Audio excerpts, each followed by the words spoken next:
all met in high school. And we started the band as a hobby, really.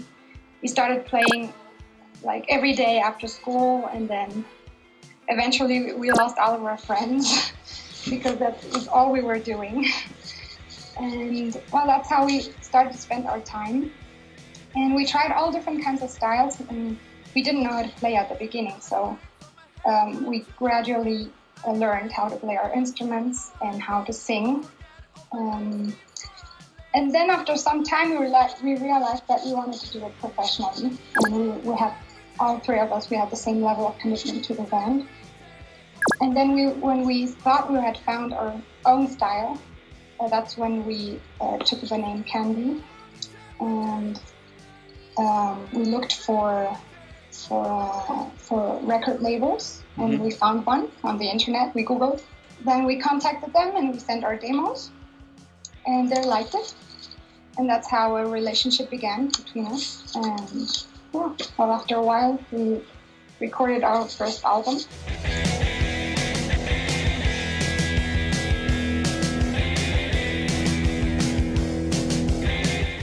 What we had in common was Guns N' Roses, Nirvana, and like old stuff like Beatles, Radiohead is something that we all have in common.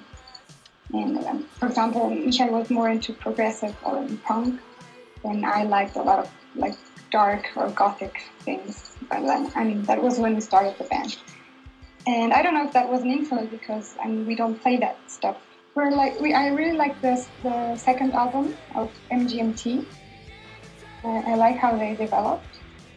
And I just met the Knife. I mean, I didn't know the Knife. I know it's not something new, but I really like it.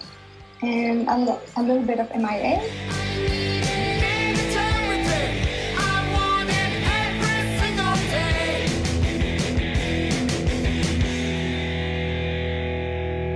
Follow Music360 on YouTube, Twitter, Ning, and Facebook. My dark obsession doesn't let me feel the hope that used to carry me doesn't let me be. Is it my Well, first of all, it wasn't really a choice to sing in English. I mean, it came naturally to us. Maybe because like 99% of the music that we listened to when we were small, it was in English. So we started singing in English, and our first album was completely in English. And it's not something that most people like here in Mexico. I mean, there was like a whole pro-Spanish movement in the 80s, 90s here in Mexico, and it was like it was like a reaction to the imposition of English-speaking bands here in Mexico, and then it became the contrary. You have to sing in Spanish if you're from Mexico. But I mean, for us, it's not really a big deal for us.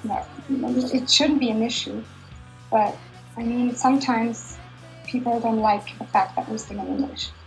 But for the future, we're not really, we're totally open to sing in Spanish or whatever, another language. The city is really big. We have over 20 million people here. And there are a lot of people who have bands also. I mean, everybody knows somebody who has a band. So it's like a phenomenon, I don't know. And the indie movement, I'm not sure there is an indie movement. I mean, there are a lot of indie bands, and they have different connections. So they work like in small groups. Maybe there are 3 indie bands over here, and they work together, and they seek like gigs together, and so they develop together because they gain the popularity. They gain it together, you know. And then there is another group of 3 indie bands over there. I mean, that's how it works. It's not really a whole indie movement. Yeah, for example, there's one band who's really, like live, they're really aggressive and they have a lot of energy. They're called the Hong Kong Blood Opera. They even played abroad already. And then there's Sonido Láser Dracar, which is like an electronic punk band that's really funny. I like it. They have a lot of humor. I don't know.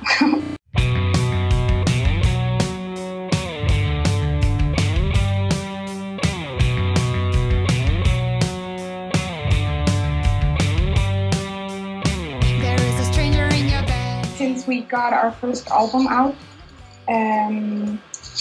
we started playing like in different venues. For example, like last year we opened for the Misfits, and it was a really amazing experience. I mean, I was frightened. I was really frightened because I mean the audience is completely different from the audience we were used to. And then we played our first festival, Goliath Festival, last year. And that was great because it was our first festival, like big time, where we played next to people from other countries, like, Precious Brunner or Crystal Castles, and The Faint, which is one of my favorite bands. So it was the first time that I saw them live, and I also happened to play there, so that was great. Yeah.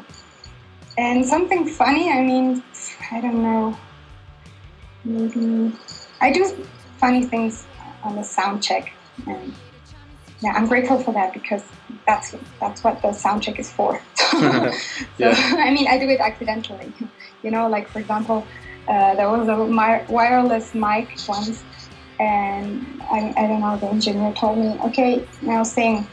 And I said, no, it's not connected. But actually it was wireless, so wow, really okay. Yeah.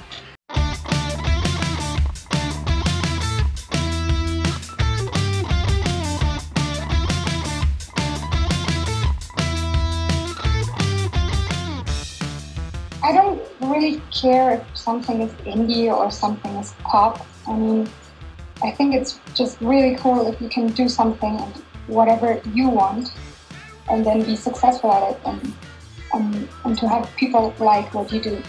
So whether if it's pop or if it's rock or indie, it's great. And the indie movement that you're talking about in New York, I mean, that would be great if that happened here in Cincinnati. I mean, you really need the support from other bands who have a little bit more experience of you, or maybe you have some connections and they have some connections and you can trade them. I don't know. So I would really love to see something like that here.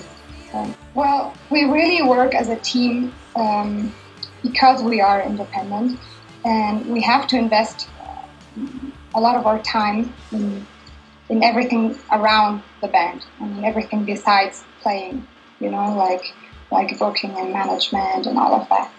So we all do a little bit of that together as a team. But of course we don't live up of the music. So we all have jobs and we all do other things. So it's not really, we're not living from the music.